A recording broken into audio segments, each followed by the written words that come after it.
ഗും ഗുരുഭ്യോ നമ. ഗം ഗണപതയേ നമ. സം സരസ്വത്യേ നമ. ഓങ്കാരപ്പൊരുളാം ജഗജ്ജനനീ നിൻ പാദം നമിച്ചന്വഹം. ശങ്കാഹീനമുരച്ചിടാം സവിനയം സത്യം പരം ധീമഹി.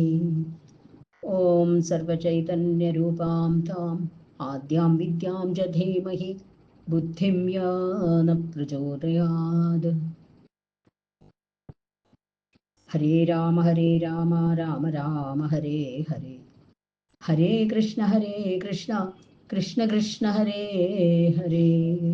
രാമായ രാമഭദ്രായ രാമചന്ദ്രായ വേധസേ രഘുനാഥായ നാഥായ സീതായ പതയേ നമഃ. യത്ര യത്ര രഘുനാഥകീർത്തനം തത്ര തത്ര കൃതമസ്തകാഞ്ജലിം ബാഷ്പവാരി പരിപൂർണലോചനം മാരുതിം നമത രാക്ഷസാന്തകം. ഹരേ രാമ രാമ രാമ ഹരേ ഹരേ. ഹരേ കൃഷ്ണ കൃഷ്ണ കൃഷ്ണ ഹരേ ഹരേ. വാൽമീകി രാമായണത്തിലേക്ക് എല്ലാവർക്കും സ്വാഗതം. ഉത്തരകാണ്ഡത്തിൽ ശ്രീരാമനും അഗസ്ത്യ മഹർഷിയും തമ്മിലുള്ള സംഭാഷണം തുടരുന്നു.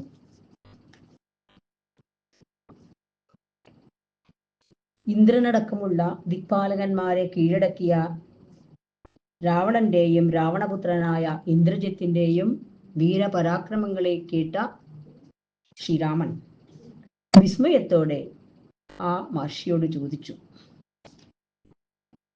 ഈ ക്രൂരനായ രാവണ രാക്ഷസൻ ലോകം മുഴുവൻ കീഴടക്കനായി എന്നു മുതൽ ഭൂമി മുഴുവൻ ചുറ്റി നടന്നു? അന്നിവിടെ രാവണനെ തോൽപ്പിക്കാൻ വീരന്മാരായ രാജാക്കന്മാർ ആരും ഉണ്ടായിരുന്നില്ലേ? ശ്രേഷ്ഠന്മാരായ അനേകം രാജാക്കന്മാർ പരാജയപ്പെടുകയും ചെയ്തുവല്ലോ. എന്താ രാവണനെ തോൽപ്പിക്കാൻ ആരുമുണ്ടായില്ലേ എന്ന് ചോദിച്ച ചോദ്യത്തിന് ആ മഹർഷി പുഞ്ചിരിച്ചുകൊണ്ട് ആ വീരന്മാരുടെ ചരിത്രം പറയാണ്. മാഹിഷ്മതിപുരിയിലെ രാജാവായ ഹൈഹയ രാജാവായ കാർത്തവീര്യാർജുനൻ മഹാബലവാനായ വീരപരാക്രമിയായിരുന്നു ആ ഹൈഹയൻ. രാവണനെ തോൽപ്പിച്ച ആളാണ്. രാവണൻ കാർത്തവീര്യാർജുനന്റെ വീരത്വം കേട്ടിട്ടാണ് അവിടെ ചെന്നിട്ട് യുദ്ധത്തിനായിട്ട് അപേക്ഷിക്കുന്നത്. യുദ്ധത്തിന് വെല്ലുവിളിച്ച് ചെന്നു രാവണൻ ആ മാഹിഷ്മതിപുരിയിൽ. രാവണൻ മാഹിഷ്മതിപുരിയിൽ ചെന്നിട്ട് വിളിച്ചപ്പോൾ അർജുനൻ രാവണനെ നിഷ്പ്രയാസം തോൽപ്പിച്ചു. ആ യുദ്ധത്തിൽ നിഷ്പ്രയാസം തോൽപ്പിച്ചു. 1000 കൈകളുള്ള രാജാവ് 20 കൈകളുള്ള ദശഗ്രീവനെ പിടിച്ചുകെട്ടി വളരെ നിഷ്പ്രയാസം യുദ്ധത്തിൽ തോൽപ്പിച്ച് രാവണനെ ബന്ധിച്ചു. ഈ വിവരമറിഞ്ഞ് പുലസ്ത്യ മഹർഷി തൻ്റെ പൗത്രനെ രക്ഷിക്കാനായി മാഹിഷ്മതിപുരിയിൽ എത്തി. ഉദിച്ചു വരുന്ന സൂര്യനെ പോലെ വരുന്ന ഋഷിയെ കണ്ട് അർജുനൻ സംഭ്രമത്തോടെ എഴുന്നേറ്റ് വന്ദിച്ചു. കുശലപ്രശ്നങ്ങളെല്ലാം ചെയ്തു. സൽക്കാരങ്ങളെല്ലാം കഴിഞ്ഞ് അദ്ദേഹം ചോദിച്ചു മഹർഷിയോട്, ഞാൻ എന്താണ് അങ്ങേക്ക് ചെയ്യേണ്ടത്? ആജ്ഞാപിച്ചാലും. രാജാവിൻ്റെ ചോദ്യം കേട്ട ഋഷി ഇങ്ങനെ മറുപടി നൽകി. ദശഗ്രീവനെ ജയിച്ച അങ്ങയുടെ ബലം അദ്വിതീയം തന്നെ. ദുർജയനാണ് ആ രാവണൻ. ജയിക്കാൻ അത്ര എളുപ്പമല്ല. ആർക്കും ഇതേവരെ ആരും ജയിച്ചിട്ടില്ല രാവണനെ. അങ്ങനെ ജയിച്ച അങ്ങയുടെ ബലം അദ്വിതീയം തന്നെ. വേറൊരാളില്ല ഇങ്ങനെ രാവണനെ ജയിച്ച ആള്. രണദുർജയനായ ആരെ അങ്ങ് രണത്തിൽ ബന്ധിച്ചു പോവും? ആ ദശഗ്രീവൻ എൻ്റെ പൗത്രനാണ്.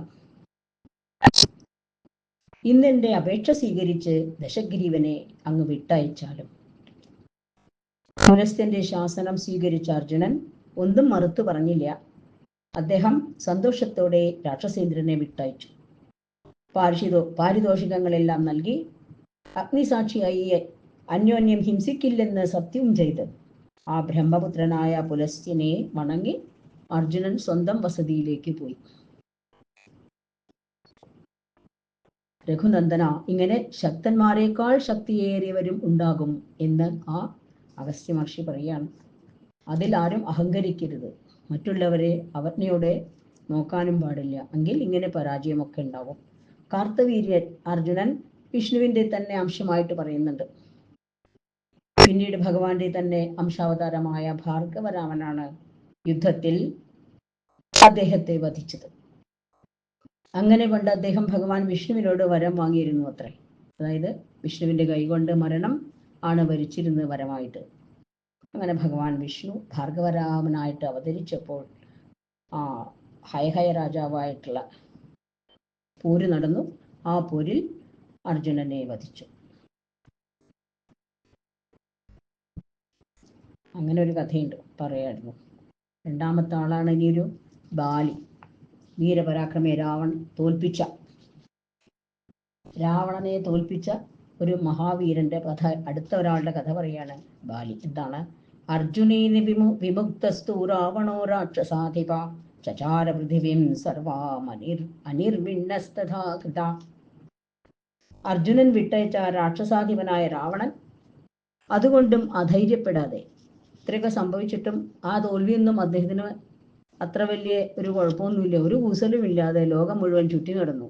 കുറച്ചും കൂടി ധൈര്യം കൂടിയോ സംശയമുണ്ട്. കാരണം ആ കാർത്തവീര്യ അർജുനനായിട്ട് മൈത്രിയിലുമായല്ലോ. കുറച്ചും കൂടെ ധൈര്യത്തോടു കൂടി ചുറ്റി നടക്കാൻ തുടങ്ങി.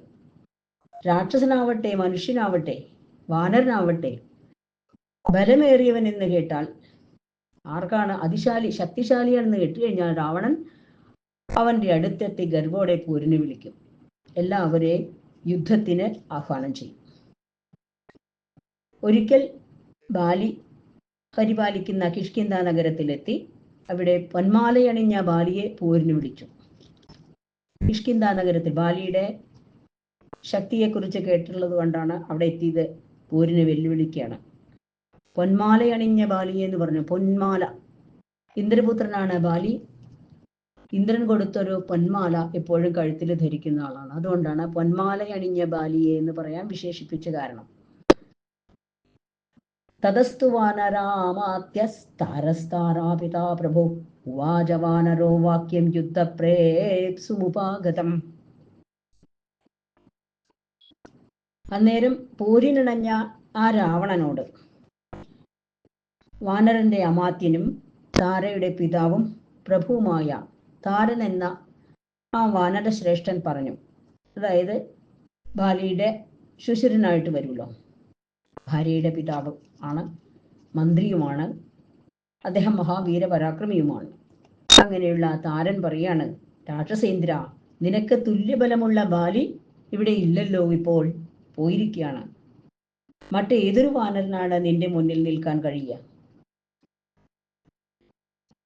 4 സമുദ്രങ്ങളിലും സന്ധ്യാവന്തനം ചെയ്ത ശേഷം ബാലി ഇപ്പോൾ തന്നെ തിരിച്ചെത്തും. ചെല്ലു നേരം കാത്തു നിൽക്കണം. കുറച്ചു നേരം കാത്തു നിന്നാൽ മതി, ആ ബാലിയോട് പോരാടാം. ശംഖ് പോലെ വെളുത്ത ഈ അസ്ഥിപഞ്ജരങ്ങളെ നോക്കൂ. വാനരാധിപന്റെ നേരെ യുദ്ധത്തിന് അർത്ഥിച്ചു വന്നിരുന്ന അവരുടെ അസ്ഥിപഞ്ജരങ്ങളാണ് കാണുന്നത്. തോൽപ്പിച്ചവരാണ്.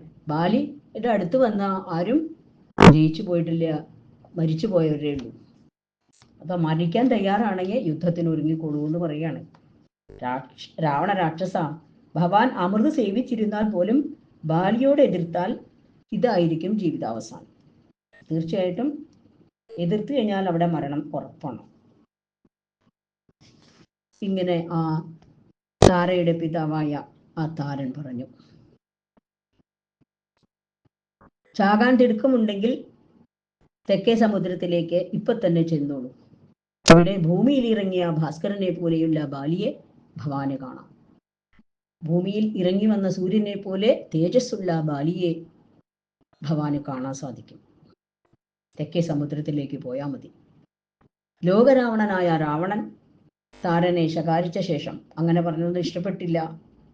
ബാലിയെ പുകഴ്ത്തിയും രാവണനെ ഇകഴ്ത്തിയും പറഞ്ഞത് രാവണന് ഇഷ്ടായില്ല. താരനെ കുറെ ശകാരിച്ച ശേഷം അവിടുന്ന് പുഷ്പകത്തിൽ കയറി ദക്ഷിണ സമുദ്രത്തിലേക്ക് പോകുകയും ചെയ്തു. അവിടെ പൊന്മല പോലെയുള്ളവനും ബാലസൂര്യവദനനും സന്ധ്യോപാസന ചെയ്യുന്നവനുമായ ബാലിയെ രാവണൻ കണ്ടു. സ്വർണവർണ്ണത്തിലാണ് പറയുന്നത്. പൊന്മല പോലെ, മല പോലെയാണ്, ആകാരവും മല പോലെ തന്നെയാണ്. അതുകൊണ്ടാണ് പൊന്നിന്റെ നിറമാണ്, ശൗര്യമാണ്, ബാലസൂര്യനെ പോലെയുള്ള മുഖം. സന്ധ്യോപാസന ചെയ്യുന്ന ബാലിയെ രാവണൻ കണ്ടു. അഞ്ജന ശോഭയാർന്ന രാവണൻ, അതായത് അഞ്ജനം എന്ന് പറഞ്ഞ കറുത്ത നിറമാണ് രാവണന്റെ. പർവ്വത സമാനം തന്നെയാണ്. അഞ്ജന ശോഭയാർന്ന രാവണൻ വേഗം പുഷ്പകത്തിൽ നിന്നിറങ്ങി ബാലിയെ പിടിക്കാനായി കാലൊച്ച് കേൾപ്പിക്കാതെ അടുത്ത് ചെന്നു. ബാലിയെ പിടിക്കാൻ വേണ്ടിയിട്ട് കാലൊച്ച കേൾപ്പിക്കാതെ അടുത്ത് ചെല്ലണം. ബാലി ആകസ്മികമായി രാവണനെ അവിടെ കണ്ടു. പെട്ടെന്ന് കണ്ടു എങ്കിലും കണ്ട ഭാവം നടിച്ചില്ല, പരിഭ്രമിച്ചുമില്ല രാവണനെ കണ്ടിട്ട്.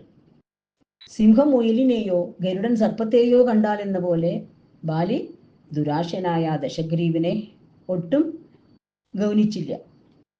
നിസ്സാരമായിട്ട് കണ്ടു ആ ദശഗ്രീവനെ.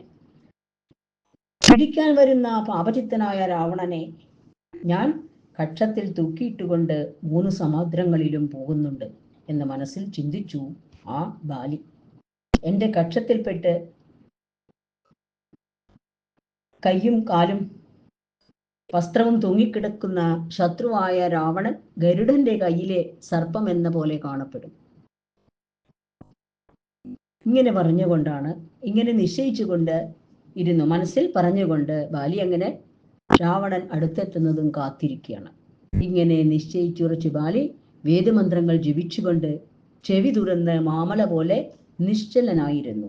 ഒരു പർവ്വതം പോലെ അനങ്ങാതെ ഇരുന്നു. ശ്രദ്ധ മുഴുവനും ആ രാവണൻ അടുത്തെത്തുണ്ടോ എന്നുള്ള അതിലേക്കാണ് ശ്രദ്ധ മുഴുവൻ. പുറത്തേക്ക് ചെവി തുറന്നു പിടിച്ചിരുന്നു. പരസ്പരം പിടികൂടാൻ നോക്കുന്ന കപി രാക്ഷസ രാജാക്കന്മാർ ബലഗർവത്തോടെ അതിനുവേണ്ടി പ്രയത്നിച്ചു. പരസ്പരം പിടിക്കാൻ വേണ്ടിയിട്ട് പ്രയത്നിച്ചു രാവണനും ബാലിയും. കാലൊച്ച കേട്ട് ആ രാവണൻ കൈക്കകത്തെത്തിയെന്ന് മനസ്സിലായി. ബാലി ഇരുന്നെങ്കിലും പിന്നിലേക്ക് തിരിഞ്ഞു നോക്കാതെ തന്നെ പരുന്ത് പാമ്പിനെ എന്ന പോലെ അവനെ പിടികൂടി. കക്ഷത്തിലാണ് പിടിക്കാൻ ശ്രമിക്കുന്ന രാക്ഷസ രാജാവിനെ കക്ഷത്തിൽ അടക്കി പിടിച്ചുകൊണ്ട് വാനരൻ ആകാശത്തിലേക്ക് കുതിച്ചു. അതിവേഗം ഉയർന്നു. നഖങ്ങൾ കൊണ്ട് വീണ്ടും വീണ്ടും മാന്തി പൊളിച്ച് പീഡിപ്പിച്ചിട്ടും കാറ്റു കാർമേഘത്തെ എന്ന പോലെ രാവണനെ കൊണ്ടുപോയി.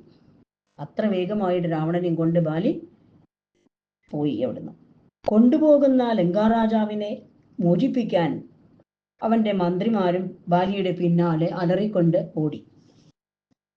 അവരാൽ പിന്തുടരപ്പെട്ട് വാനിനു നടുവിൽ വന്നെത്തിയ ബാലി മേഘങ്ങളാൽ പിന്തുടരപ്പെട്ട് ആകാശത്തിലെത്തിയ ആദിത്യനെ പോലെ ശോഭിച്ചു. ആദിത്യന്റെ പിന്നാലെ പോകുന്ന മേഘങ്ങളെ പോലെ തോന്നും ബാലിയുടെ പിന്നാലെ പോകുന്ന രാവണനെ കൊണ്ടുപോകുന്ന ബാലിയുടെ പിന്നാലെ വരുന്ന ഈ രാക്ഷസന്മാര്, മന്ത്രിമാര് പിന്നാലെ വരികയാണ് രാവണനെ കൊണ്ടുപോകുന്ന കണ്ടിട്ട് ആക്രമിക്കാനായിട്ട്. ബാലിയെ സമീപിക്കാൻ കഴിയാതായ ആ രാക്ഷസോത്തമന്മാർ അവന്റെ കൈകളുടെയും തുടകളുടെയും ഗതിവേഗത്താൽ തളർന്നുപോയി. ഊരുവേഗം കൊണ്ടും കൈകളുടെ ബലം കൊണ്ടും അതിഗതിവേഗത്താൽ തളർന്നുപോയി. ആ രാക്ഷസന്മാർക്ക് ഒന്ന് പിടിച്ചു നിൽക്കാൻ പറ്റാൻ സാധിച്ചില്ല. ബാലി പോകുന്ന വഴിയിൽ നിന്ന് മലകൾ പോലും മാറിപ്പോയി. പിന്നെ ജീവൻ പോകാതെ നോക്കുന്ന ഈ രാക്ഷസന്മാരുടെ കാര്യം പറയാനുണ്ടോ? മഹാവേഗവാനായ മർക്കടശ്രേഷ്ഠൻ പക്ഷികൾ പോലും പറന്നെത്താത്ത സമുദ്രങ്ങളിലെല്ലാം ഒന്നൊന്നായി സന്ധ്യാവന്ദനം ചെയ്തു. പക്ഷികൾക്ക് പോലും എത്താൻ കഴിയാത്ത സമുദ്രങ്ങളിലെല്ലാം ഒന്നൊന്നായി ഓരോന്നിൽ നിന്നും മാറി മാറി ഓരോ സമുദ്രത്തിലും പോയി കുളിച്ച് സന്ധ്യാവന്ദനം ചെയ്തു. ഗഗനചാരികളായ ഭൂതങ്ങളാൽ പൂജിതനായി ഗഗനചാരിയും വാനരനുമായ ബാലി രാവണനോടൊപ്പം പശ്ചിമ സമുദ്രത്തിലെത്തി. രാവണൻ കക്ഷത്തിൽ ഇറുക്കി പിടിച്ചുകൊണ്ടാണ് പോകുന്നത്. അവിടെ കുളിയും ജപവും സന്ധ്യാവന്ദനം ചെയ്ത് പടിഞ്ഞാറെ സമുദ്രത്തിലെത്തി. അവിടെ കുളിയും ജപവും സന്ധ്യാവന്ദനമൊക്കെ കഴിഞ്ഞ് രാവണനെയും വഹിച്ചുകൊണ്ട് വാനരൻ വടക്കേ സമുദ്രത്തിലേക്ക് പോയി. ആ മഹാവാനരൻ വൈരിയെയും വഹിച്ചുകൊണ്ട് വായുവിനെയും മനസ്സിനെയും പോലെ അനേകായിരം യോജന ദൂരം സഞ്ചരിച്ചു. ഗതിവേഗം അത്രയാണ്. വായുവേഗം, മനോവേഗം എന്നൊക്കെ പറയുമല്ലോ. ഗരുഡന്റെ പോലെ വേഗത എന്നൊക്കെ പറയുന്നതൊക്കെ വളരെ പ്രധാനപ്പെട്ടാണ്. വായുവിന്റെ വേഗത്തെക്കാളാണ് മനോവേഗം. മനസ്സാണ് ഏറ്റവും വേഗത്തിൽ സഞ്ചരിക്കുന്നത്, പിന്നെ വായു. അതേപോലെ വായുവിനെയും മനസ്സിനെയും പോലെ അനേകായിരം യോജന ദൂരം സഞ്ചരിച്ചു. അത്ര വേഗം സഞ്ചരിച്ചു എന്നർത്ഥം. വടക്കേ കടലിൽ സന്ധ്യാവന്ദനം ചെയ്ത ശേഷം, വടക്കേ സമുദ്രത്തിലും സന്ധ്യാവന്ദനം ചെയ്ത ശേഷം ദശാനനെയും വഹിച്ചുകൊണ്ട് ബാലി കിഴക്കേവൻ സമുദ്രത്തിലെത്തി. വീണ്ടും കിഴക്ക് വശത്തേക്ക് എത്തി. പണ്ട് വടക്കും സമുദ്രമായിരുന്നു അത്രേ. തെക്കും പടിഞ്ഞാറും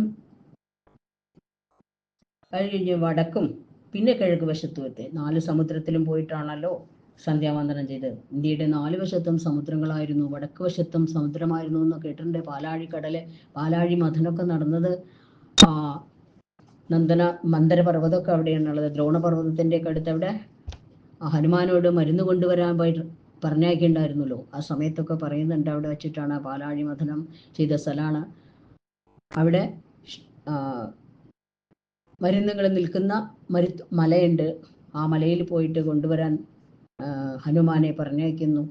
ലക്ഷ്മണനും ശ്രീരാമനാദികളും എല്ലാവരും ബോധം കെട്ട് വീണ സമയത്ത്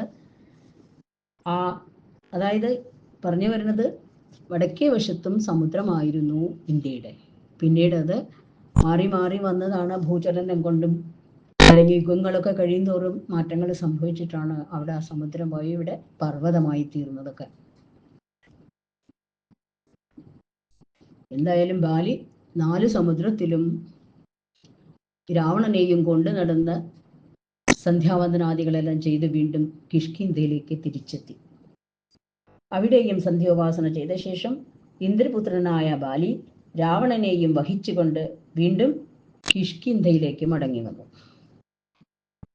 ദശഗ്രീവനെ തൻ്റെ കക്ഷത്തിൽ നിന്ന് വിട്ടയച്ച് തെല്ല് പരിഹാസത്തോടെ അവനോട് നീ എവിടെ നിന്ന് വരുന്നു എന്ന് കപിസത്തമൻ ചോദിച്ചു. ബാലി ചോദിച്ചു രാവണനോട്, ഒന്നും അറിയാത്ത മാതിരി, നീ എവിടുന്ന് നീ എവിടുന്നാ വന്നത് എന്ന് ചോദിച്ചു. ക്ഷീണിച്ചു പതറിയ കണ്ണുകളോടെ വല്ലാതെ വിസ്മയിച്ചുകൊണ്ട് രാക്ഷസേന്ദ്രൻ വാനരേന്ദ്രനോട് ഇങ്ങനെ പറഞ്ഞു. അവിടെ രാവണൻ ബാലിയുടെ അടുത്ത് തോൽവി സമ്മതിക്കുകയാണ്. എതിർക്കാൻ പോയിട്ട് കാര്യമില്ല. തന്നെക്കാട്ടിലും ശ്രേഷ്ഠനാണ്, തന്നെ ബന്ധിച്ച ആളാണ്, ബലവാനാണെന്ന് മനസ്സിലാക്കി രാവണൻ വിനീതനായിട്ട് പറയാണ്, വാനരേന്ദ്ര, മഹേന്ദ്രതുല്യ. ബാലിയെ പുകഴ്ത്തി പറയാൻ തുടങ്ങി. ഞാൻ രാക്ഷസേന്ദ്രനായ രാവണൻ യുദ്ധോത്സുകനായി ഇവിടെ വന്നു. ഇപ്പോൾ നിന്റെ പിടിയിലും പെട്ടു. നീ എന്നേക്കാൾ എത്ര ശ്രേഷ്ഠനാണ്! എന്തു ബലം, എന്തു വീര്യം, എന്ത് ഗാംഭീര്യം! എന്നെ പശുവിനെ പോലെ പിടിച്ച് 4 കടലിലും കറക്കിയല്ലോ. പശുവിനെ പോലെ പിടിച്ചു കെട്ടിയിട്ട് ഈ 4 സമുദ്രത്തിലും എന്നെ ചുറ്റിക്കറക്കിയല്ലോ. തീർച്ചയായിട്ടും നിന്റെ വീര്യം ഭയങ്കരം, അപാരം തന്നെ.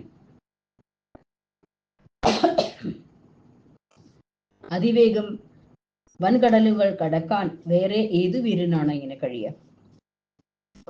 ഈ ഗതിവേഗം മനസ്സ്, വായു, ഗരുഡൻ എന്നീ 3 കൂട്ടർക്കേ ലോകത്തിലുള്ളൂ. മനോവേഗം, വായുവേഗം. ഗരുഡന് തുല്യം പറക്കുക എന്നൊക്കെ പറയില്ലേ, വേഗം പോവുക.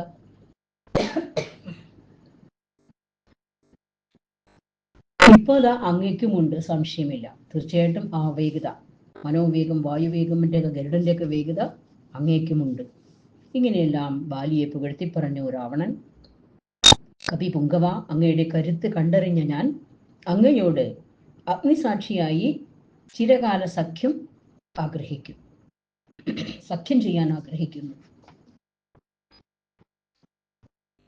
വാനരീശ്വര, ഭാര്യ, പുത്രന്മാർ, നഗരം, രാജ്യം, സുഖം, വസ്ത്രം, ഭോജനം എല്ലാം തന്നെ നമുക്കിരുവർക്കും ഒരുപോലെ അനുഭവിക്കണം, അവിഭാജ്യമായി അനുഭവിക്കണം. പിന്നീട് അങ്ങനെയെല്ലാം രാവണൻ പറഞ്ഞു ബാലിയോട്. പിന്നീട് കവി രാക്ഷസന്മാർ ഇരുവരും അഗ്നിസാക്ഷിയായി അന്യോന്യം ആലിംഗനം ചെയ്ത് അന്നു മുതൽ സാഹോദര്യം പുലർത്തി. സഹോദരനെ പോലെ കണ്ടു. എങ്ങനെയാണോ ബാലിക്ക് സുഗ്രീവനെ അതേപോലെ തന്നെയാണ് ഈ രാവണനും. അന്യോന്യം കൈ കോർത്തു പിടിച്ച് ആ വാനര രാക്ഷസന്മാർ സാമോദം കൊണ്ട് രണ്ട് സിംഹങ്ങൾ ഗിരിഗുഹയിലേക്ക് കടന്നു പോകുന്ന പോലെ ആ കിഷ്കിന്ധ നഗരത്തിലേക്ക്, അതായത് കിഷ്കിന്ധ എന്ന ഗുഹയിലേക്ക് പ്രവേശിച്ചു. വാനരന്മാരുടെ സ്ഥലമാണ് ആ രാജ്യം കിഷ്കിന്ധ.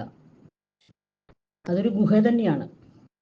രണ്ട് സിംഹങ്ങൾ കടന്നു പോകുന്ന പോലെ, അതായത് ഒത്തൊരുമയോടുകൂടി സാമോദം രണ്ട് സിംഹങ്ങൾ ഗിരിഗുഹയിലേക്ക് കടന്നു പോകുന്ന പോലെ അവര് ശത്രുക്കളെ പോലെ വന്ന് ശത്രുവിനെ കീഴടക്കാൻ വന്ന രാവണൻ ആ ബാലിയുടെ കൈയും പിടിച്ച് ആ ഗുഹയിലേക്ക് കടന്നു. അവിടെ 1 മാസക്കാലം സുഗ്രീവനെ പോലെ രാവണൻ താമസിച്ചു, സ്വന്തം സഹോദരനെ പോലെ വസിച്ചു എന്നർത്ഥം. പിന്നെ 3 ലോകങ്ങളും മുടിക്കാനായി മന്ത്രിമാർ വന്ന് കൊണ്ടുപോയി. 3 ലോകങ്ങളും ജയിക്കാനായിട്ട് പോവാണല്ലോ, ഒരുപാട് പേരെ വധിക്കണമല്ലോ ജയം നേടണമെങ്കിൽ. അതുകൊണ്ടാണ് 3 ലോകങ്ങളും മുടിക്കാനായി മന്ത്രിമാർ വന്ന രാവണനെ കൊണ്ടുപോയി. 1 മാസത്തിന് ശേഷം അവിടുന്ന് രാവണൻ പോവുകയും ചെയ്തു. പ്രഭോ, ഇതാണ് ആ പുരാവൃത്തം, പഴയ കഥ ഇതാണ് എന്ന് അഗസ്ത്യ മഹർഷി ശ്രീരാമനോട് പറയാണ്. ഇങ്ങനെ ബാലി രാവണന്റെ ഗർവടക്കി അഗ്നിസാക്ഷിയായി സൂതരനാക്കുകയും ചെയ്തു. തന്നെ തോൽപ്പിച്ച 2 പേരെയും, കാർത്തവീര്യ അർജുനനെയും ഈ ബാലിയെയും സഖ്യം ചെയ്ത് മൈത്രിയിലായി രാവണൻ. ബാലിക്ക് എതിരില്ലാത്ത ഉത്തമ ബലം ഉണ്ടായിരുന്നു. ബാലിക്ക് എതിരിൽ അത്ര ബലവാനായിരുന്നു ആ ബാലിയെ, ആർക്കും ജയിക്കാൻ കഴിയില്ലായിരുന്നു. അങ്ങനെയുള്ള ആ ബാലിയെ അങ്ങ് ജയിച്ചല്ലോ. എങ്ങനെ? അഗ്നി ഈയലിനെ എന്ന പോലെ അങ്ങ് എരിച്ചു കളഞ്ഞല്ലോ. ആ ബാലിയെ വധിച്ചത് ശ്രീരാമനാണല്ലോ, നിഷ്പ്രയാസം. അതാണ് പറയുന്നത്. അപ്പൊ ശ്രീരാമ അവിടുത്തെ ബലം എത്രയുണ്ടെന്ന് പറയാൻ പറ്റുമോ? ഉത്തമ ബലം തന്നെയാണ് ശ്രീരാമന്റെ. ഇവരെല്ലാവരെക്കാട്ടിലും ബലം ഭഗവാന് തന്നെയാണ്. ഇവരെല്ലാവരെയും വധിക്കുന്നത് ഭഗവാൻ തന്നെയായിരുന്നു. കാർത്തവീര്യാർജുനനെ പരശുരാമനായിട്ട് വന്ന് വധിച്ചു, ബാലിയെയും ശ്രീരാമനായിട്ട് വധിച്ചു, ഇനി രാവണനെയും വധിച്ചു. രാവണന്റെ കഥയും തന്നെയാണല്ലോ. ആ രാവണനെ വധിച്ചതും അങ്ങ് തന്നെയാണ്ടേ എന്നെല്ലാം ആ അഗസ്ത്യ മഹർഷി പറയാണ്. അഗ്നി ഈയലിനെ എന്ന ഈയാൻ പറ്റിയ അഗ്നി നശിപ്പിക്കുന്ന പോലെ അങ്ങനെ എരിച്ചു കളഞ്ഞു, ആ ശത്രുക്കളെ എല്ലാം ഇല്ലാണ്ടാക്കി എന്ന് പറയണം. അങ്ങനെ രാവണൻ 2 പേരുമാക്കി സഖ്യം ചെയ്തു. അവരെ 2 പേരെയും തോൽപ്പിച്ച 2 പേരെയും മൈത്രിയിലാക്കി. ഇവരെ എല്ലാവരെക്കാട്ടിലും, കാർത്തവീര്യാർജുനനേക്കാളും അതേമാതിരി ബാലിയേക്കാളും രാവണനേക്കാട്ടിലും ശ്രേഷ്ഠനും മഹാവീരനുമായ ഒരാളും കൂടിയുണ്ട്. ആരാണെന്നറിയോ? മഹാവീര ഹനുമാൻ.